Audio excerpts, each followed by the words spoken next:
दिलीप घोष जो नेता हैं उनका भी बयान सामने निकल के आया है। उन्होंने क्या कुछ कहा आपको सुनाते हैं।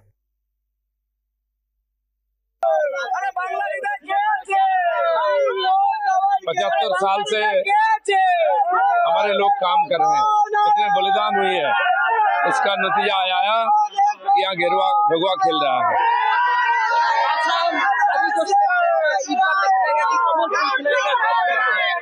कमल पिछले बार खिल जाता, चोरी करके नहीं जीतने दिए हैं। इस बार बंगाल की जनता ने तय किया कमल ही सही है। अच्छा दिन आने वाला है।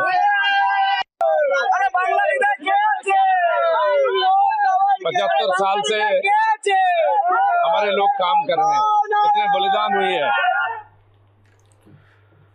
तो आपने सुना किस तरीके से यहाँ जो है दिलीप घोष ने भी अपनी बात जो है वो रखी है। लेकिन देखिए रितिका, जिस तरीके से यहाँ 200 पार का नारा जो बीजेपी पिछले 5 वर्षों से लगाते हुए आ रही थी, वो अब जाके स्वीकार और साकार होते हुए नजर आ रहा है। स्वीकार भी हो रहा है और साकार भी हो रहा है। जी बिल्कुल समृद्धि, ये साफ तौर से अब रुझानों में देखा जा रहा है कि जो 15 सालों की ममता बनर्जी की दीवार थी वो बीजेपी सरकार ने अब ढहा दी है। 200 का आंकड़ा कहीं ना कहीं बीजेपी सरकार अब पार करती दिख रही है। साथ ही अब देखने वाली बात होगी कि अब की बार पश्चिम बंगाल में अगर टीएमसी सरकार नहीं जीतेगी तो ऐसा अक्सर देखा जाता है समृद्ध कि वहां पे प्रदर्शन जो है पश्चिम बंगाल में अक्सर देखा जा रहा है। साथ ही हमको बता दें कि पश्चिम बंगाल में ममता बनर्जी को अपनी हार स्वीकार नहीं हो रही है।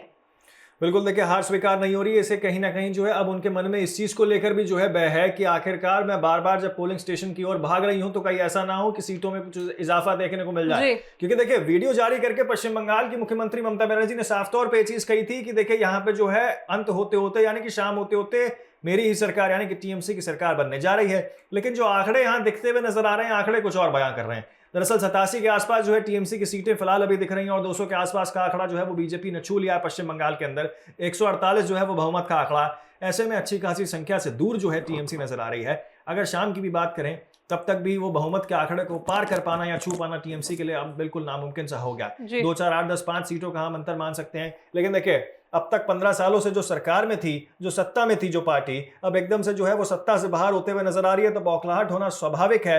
और सबसे जरूरी चीज ये है देखिए रितिका की जो आंकड़े हैं वो ये बयां कर रहे हैं कि अब आप देखिए 3 डिजिट से घट के 2 डिजिट पे आके रह गए। यानी 100 के अंदर जो है अब आपका आंकड़ा आते हुए दिखाई दे रहा है। जो आंकड़े पिछली बार बीजेपी के थे वो अब टीएमसी को मिलते हुए नजर आ रहे हैं और टीएमसी के जो आंकड़े थे वो बीजेपी को मिलते हुए नजर आ रहे हैं। तो इसको साफ तौर पे जो है सत्ता विरोधी लहर के तौर पे देखा जा रहा है। जब जनादेश इसका शाम तक एकदम स्पष्ट हो जाएगा तो ये और पता लग जाएगा कि आखिरकार इसका जो मुख्य कारण है वो सत्ता विरोधी कितना ज्यादा था कि लब लोगों ने अपने घरों से बाहर निकलकर तकरीबन 92-93% के आसपास जो वोटिंग देखने को मिली वो इस चीज का प्रतीक था कि लोगों में जो है एक असंतोष था मौजूदा वक्त की सरकार के लिए और उसी के परिवर्तन के लिए जो है लोग अपने घरों से बाहर निकले। उन्होंने अपने मतों का प्रयोग किया, घरों से बाहर निकलकर यहाँ पे जो है वोटिंग डाली और एसआईआर ने भी एक बहुत बड़ा यहाँ पे जो है योगदान दिया। जी बिल्कुल समृद्ध, इसमें अब देखना ये सामने आ रहा है कि पश्चिम बंगाल में अब की बार जनता जो है वो बदलाव चाह रही है। बदलाव पश्चिम बंगाल की जनता चाह रही है। 15 सालों से जो ममता बनर्जी मुख्यमंत्री की कुर्सी पर थी, अब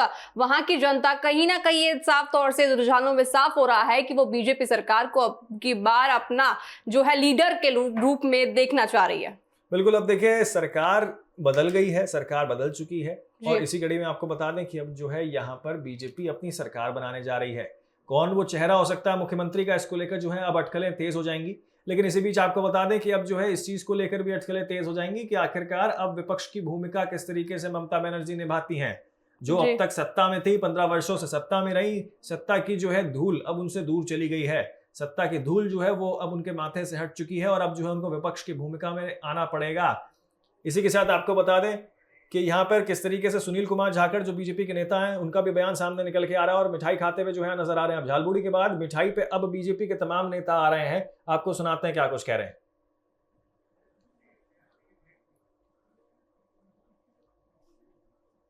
तो यहाँ देखिए मिठाई बांटते हुए जो है तमाम मीडिया कर्मियों को नजर आ रहे हैं। इसी के साथ आपको बता दें खुशी का इजहार करते हुए जो है यहाँ बीजेपी नजर आ रही है। पश्चिम बंगाल में जो जनादेश देखने को मिला है, जो एक ऐतिहासिक जीत बीजेपी की देखने को मिली है, उसके बाद आपको बता दें कि यहाँ पे जो है अब यहाँ सुनील कुमार जाखड़ जो बीजेपी के नेता हैं वो यहाँ पर मिठाई बांटते हुए नजर आ रहे हैं। तो देखिए काफी ज्यादा उत्साह जो है रितिका वो तमाम कार्यकर्ताओं के साथ साथ नेताओं में भी दिखाई दे रहा है। और सुबह से हम भी जो है तमाम नेताओं के बयान भी यहाँ दिखा रहे हैं, तमाम नेताओं की जो है यहाँ बयानबाजियां सुना भी रहे हैं। जी, आपको साथ ही समृद्ध बता दूं कि भवानीपुर में जो है राज्यपाल से ममता बनर्जी मिलने जा रही हैं। जैसा कि हमने आपको जिक्र किया कि ममता बनर्जी को अपनी हार स्वीकार नहीं हो रही है। जो हंगामा हुआ था भवानीपुर में, उसके बाद अब 15वीं वोटिंग के बाद वहां जो वोटिंग थी वो रोक दी गई है। राज्यपाल के पास ममता बनर्जी मिलने जा रही हैं। बिल्कुल, देखिए आपको बता दें कि 15 राउंड्स की वोटिंग जो है वो अब तक देखी जा चुकी थी भवानीपुर में। और उसके बाद आपको बता दें अब यहाँ पर जैसे जैसे राउंड्स ऑफ वोटिंग बढ़ती गई, यानी कि वोटिंग के जितने भी राउंड्स थे वो बढ़ते गए, धीरे धीरे करके जो है ममता बनर्जी को दर भी जो है वो सताने लगा,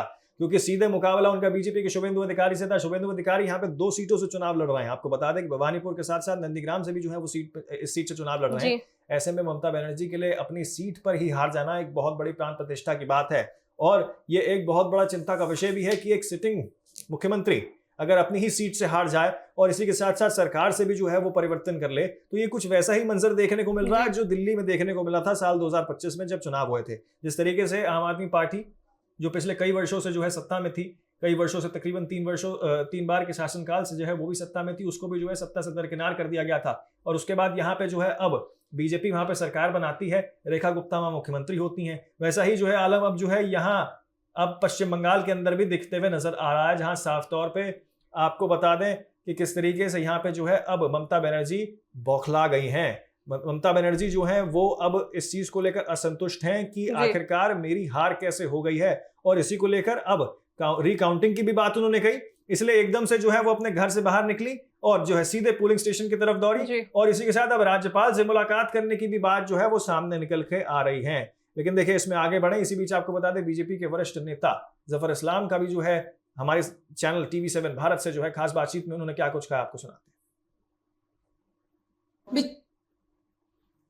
बीजेपी प्रवक्ता जफर इस्लाम हमारे साथ मौजूद हैं। सर, 5 राज्यों के विधानसभा चुनावों के नतीजे आ रहे हैं, लेकिन सबकी नजरें पश्चिम बंगाल पर टिकी हैं, क्या कहेंगे? देखिए, पश्चिम बंगाल तो रुझान के हिसाब से जो आ रहा है उसमें तो अब प्रचंड बहुमत से भारतीय जनता पार्टी जीत रही है। अब ये देखना है कि 2/3 मतों से जीतती है कि कहाँ तक फाइनल नंबर आते हैं। लेकिन जीत तो बिल्कुल साफ, जनता की जो आवाज थी वो जो सीटों में कहीं ना कहीं उसकी जो झलक दिख रही है। कौन से मुद्दे हैं जो कारगर साबित हुए हैं? देखिए, जनता की आवाज, जनता परिवर्तन चाहती थी और वो चाहती थी कि ऐसी सरकार हो जो एक अच्छे गवर्नेंस मॉडल के साथ जनता के हितों में के लिए काम करे, प्रदेश के हित के लिए काम करे, जो ममता बनर्जी नहीं कर रही थी। इसलिए जो एडमिनिस्ट्रेटिव फेलियर था उनका, जो करप्शन था, जो कट मनी, जो करप्शन था, वो सब जनता को दिख रहा था। इसलिए जनता ने मन बना लिया था कि एक परिवर्तन चाहिए और परिवर्तन की झलक दिख रही है इसमें। माँ माटी मानुस अगर बात की जाए तो सभी कह रहे थे माँ माटी मानुस की ही सरकार बनेगी। नहीं, देखिए जनता की सरकार बनेगी और जनता की सरकार, जनता चाहती थी बदलाव की सरकार बनेगी। हाल मुड़ी का कितना असर? देखिए, सब चीज का असर तो जनता के दिलों में है ना। आदरणीय प्रधानमंत्री जी की जो विजन है वो जनता के नजरों में है, जनता के दिलों में है, जनता के मन में बसता है। तो इसलिए जनता का जो प्यार और स्नेह, आशीर्वाद जो है भारतीय जनता पार्टी को, आदरणीय प्रधानमंत्री जी को मिलता रहा है और उसी के लिए मिला। पश्चिम बंगाल में आपकी सरकार नहीं है, आप लोग दावा कर रहे हैं सरकार का। असम में आपकी सरकार अभी भी है, असम को लेके क्या कहेंगे? असम में सरकार थी, सरकार की जो गवर्नेंस मॉडल अच्छी थी, तो उसी तरह से जनता ने मत भी दिया अपना। हम प्रचंड मोहब्बत से जीत रहे हैं। तमिलनाडु, पुडुचेरी और केरलम का अगर जिक्र करें, केरलम में ऐतिहासिक फैसला होगा और पुडुचेरी और हम प्रचंड बहुमत से जीतेंगे। और तमिलनाडु का रिजल्ट तो आपको दिख रहा है, DMK खत्म, खेला हो गया। पूरे भारतवर्ष में एक साफ है कि लहर जो है ऑपोजिशन इंडिया अलायंस ब्लॉक को भारी नुकसान हुआ है। जनता ने उनके साथ विश्वास उनका खत्म हो चुका है। चलिए, तो देखिए ये थे हमारे साथ बीजेपी के राष्ट्रीय प्रवक्ता जफर इस्लाम, जिनका साफ तौर पर कहना है बंगाल की जनता ने चुन लिया है, बंगाल में सरकार बन रही है, असम में सरकार बन रही है और बाकी 3 राज्यों में भी बहुमत हमें मिल। तो आपने सुना किस तरीके से यहाँ पे जो है बीजेपी के वरिष्ठ प्रवक्ता जफर इस्लाम ने तमाम बातें जो हैं वो उन 5 ही राज्यों को लेकर कही है। लेकिन क्योंकि सबसे महत्वपूर्ण जो है वो पश्चिम बंगाल का चुनाव है, सबसे संवेदनशील पश्चिम बंगाल का चुनाव है, इसलिए हर व्यक्ति की नजर जो है उसी चुनाव को लेकर है। और इसी कड़ी में आपको बता दें कि आरजीकर मेडिकल कॉलेज का वो सिलसिला, वो मामला जो इतना बहुचर्चित रहा, उसमें पीड़िता की माँ, क्योंकि बीजेपी से उम्मीदवार थी, वो यहाँ पे विक्ट्री का साइन दिखाते हुए जो है नजर आ रही है। तस्वीरों के माध्यम से आपको दिखा रहे हैं। देखिए रितिका, एक बहुत संवेदनशील मामला अपने आप में आरजीकर मेडिकल कॉलेज का था, जिसने जो है कटघरे में लाकर पश्चिम बंगाल की सरकार, प्रशासन और ममता बनर्जी को खड़ा कर दिया था। अब यहाँ पे जो है बीजेपी ने एक सिंपैथी कार्ड खेलते हुए भी संवेदनशीलता दिखाते हुए जो है उनकी माँ को, जो पीड़िता की माँ थी, उनको जो है टिकट देकर उम्मीदवार बनाया था। और यहाँ पे अब तस्वीरें सामने निकल के आ रही हैं कि देखिए विक्ट्री का साइन साफ तौर पे दिखा रही है, जिससे साफ संकेत मिलता है कि देखिए बढ़ोतरी या जीत के संकेत। जी बिल्कुल, जिस तरह से जो कांड हुआ था, जो रेप वो हुआ था, उसके बाद बीजेपी सरकार ने इनको लड़ने का मौका दिया, लेकिन उसमें विक्ट्री उनको हुई है, यानी कि उनकी जीत जो है अब की बार उनको मिली है। ये बहुत ज्यादा खुशी की जो बात है वो उनके लिए दिखती है। बिल्कुल, देखिए खुशी का एक आलम जो है वो देखने को मिल रहा है। बीजेपी तमाम जो है चीजें वो देखने को मिल रही हैं। और आपको बता दें कि यहाँ किस तरीके से जो है अब विक्ट्री का साइन दिखाते हुए जो है वो पीड़िता की मां नजर आ रही है। इसी बीच आपको बता दें कि बीजेपी क्योंकि अब प्रचंड बहुमत के साथ जो है आगे बढ़ रही है, और अब देखिए अब से कुछ देर बाद जो है प्रधानमंत्री नरेंद्र मोदी जो है वो भी कार्यकर्ताओं को संबोधित जो है वो बीजेपी हेडक्वार्टर में करेंगे।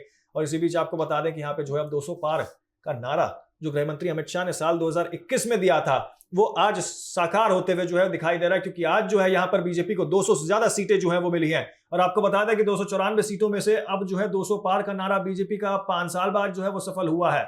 लगातार बीजेपी कह रही थी कि देखिए बंगाल जो है वो एक प्रमुख लड़ाई इस बार रहने वाली है, और ये लगातार कह रही थी कि बिहार तो बस बाकी है, बंगाल अभी बाकी है। और बंगाल को लेकर जो है यह लगातार प्रमुखता से जो है बात कह रही थी बीजेपी, और आरोप प्रत्यारोप लगातार देखने को मिल रहा था। लेकिन किसी ने देखिए ये नहीं सोचा था, और एग्जिट पोल के हिसाब से भी अगर देखें तो बहुत ज्यादा अंतर जो है वो देखते हुए नजर आ रहा है। एग्जिट पोल्स देखिए कांटे की टक्कर जरूर बता रहे थे रितिका, लेकिन उसके बावजूद भी अगर देखें तो जिस तरीके से यहाँ जो है 2 सीटों मतलब दो डिजिट्स की सीटों पे सिमटते हुए जो है टीएमसी नजर आ रही है, अपने आप में कई सारे संकेत जो है वो देती है। लेकिन इसी बीच आपको बता दें कि बड़ी खबर फिलहाल सामने निकल के आ रही है, जहां पश्चिम बंगाल चुनाव को लेकर बड़ा बवाल जो है देखने को मिला है। आपको बता दें कि यहाँ जो है 15वें राउंड के बाद भवानीपुर में काउंटिंग रोक दी गई है। बड़ी खबर आपको बता रहे हैं जो सामने निकल के आ रही है। भवानीपुर में हंगामे के बाद राज्यपाल से मिलने जा रही है ममता बनर्जी। बड़ी खबर है जो फिलहाल सामने निकल के आ रही है। आपको बता दें पश्चिम बंगाल में एक बार फिर चुनाव का माहौल जो है वो गर्मा गया है। अब क्या हार का जो है डर ममता बनर्जी को सताने लगा है। ममता बनर्जी शुभेंदु अधिकारी से तकरीबन 5349 वोटों से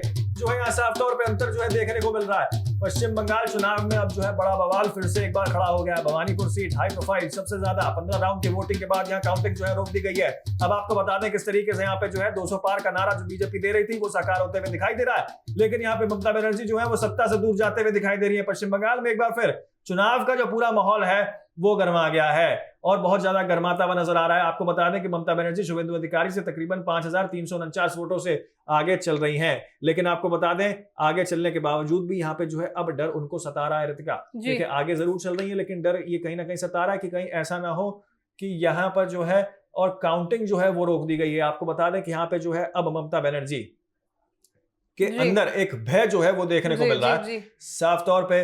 आपको बता दें कि यहाँ पे जो है अब 15 राउंड की काउंटिंग के बाद अब काउंटिंग की प्रक्रिया रोक दी गई है। हालांकि आपको बता दें कि 5000 से अधिक वोटों से आगे वो जरूर चल रही है, लेकिन उसके बावजूद भी रितिका जो आलम देखने को मिल रहा है वो ये दर्शाता है कि भय का माहौल जो है वो ममता बनर्जी के अंदर जरूर है। जी बिल्कुल समृद्धि, हमने आपको शुरुआत से हम आपको बताते आए हैं कि भय का माहौल इस वक्त ममता बनर्जी के दिल में बैठा हुआ है। वो कहीं ना कहीं बौखलाती हुई नजर आ रही है। लाजमी सी बात है, 15 सालों तक वो सरकार में रही है, और 15 सालों के बाद जो जनता को रुझान आया है, जनता ने जो निर्णय लिया है, उसके बाद उनकी बौखलाहट आनी ये लाजमी है। बिल्कुल बौखलाहट आनी लाजमी है। लेकिन इसी बीच आपको बता दें कैबिनेट मंत्री धर्मेंद्र प्रधान का भी बयान सामने निकल के आया। उन्होंने क्या कहा आपको सुनाते हैं।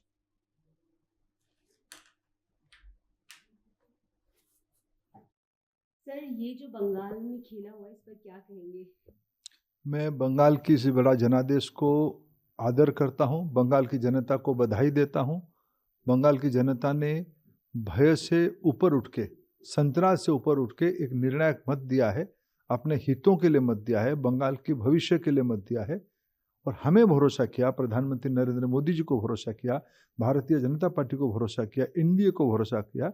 एक एनडीए के कार्यकर्ता के नाते, बीजेपी के कार्यकर्ता के नाते हम अत्यंत जिम्मेवारी हमारी बढ़ती है। हम अत्यंत आत्मविश्वास के साथ कह रहे हैं कि जनादेश हम सर माथे पे लगाते हैं, ऐसे ही काम करेंगे। तो जैसे कि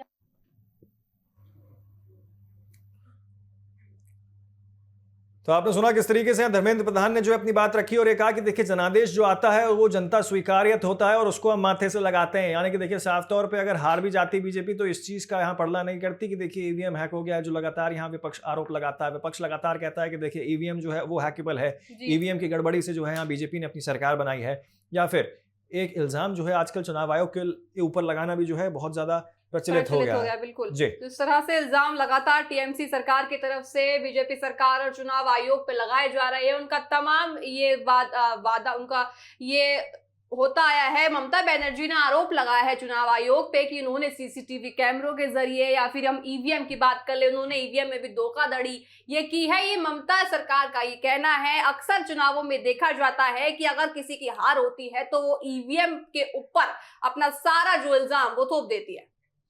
बिल्कुल देखिए किस तरीके से यहाँ जो तमाम बयानबाजियां हम आपको सुनाते रहेंगे और कई सारे बीजेपी के गद्दावर नेताओं के बयान भी सामने निकल के आ रहे हैं। लेकिन इसी बीच आपको बता दें कि जो बयानबाजी सामने आ रही है वो इस चीज का संकेत दे रही है कि देखिए सत्ता से तो बाहर ममता बनर्जी 100% हो गई हैं, लेकिन अब सबसे जरूरी चीज ये है कि क्या आखिरकार भवानीपुर की वो हाई प्रोफाइल सीट जहां शुभेंदु अधिकारी के साथ जो है उनको मुकाबला देखने को मिल रहा है, वहां पर आखिरकार अपने आप को कैसे बचाती है।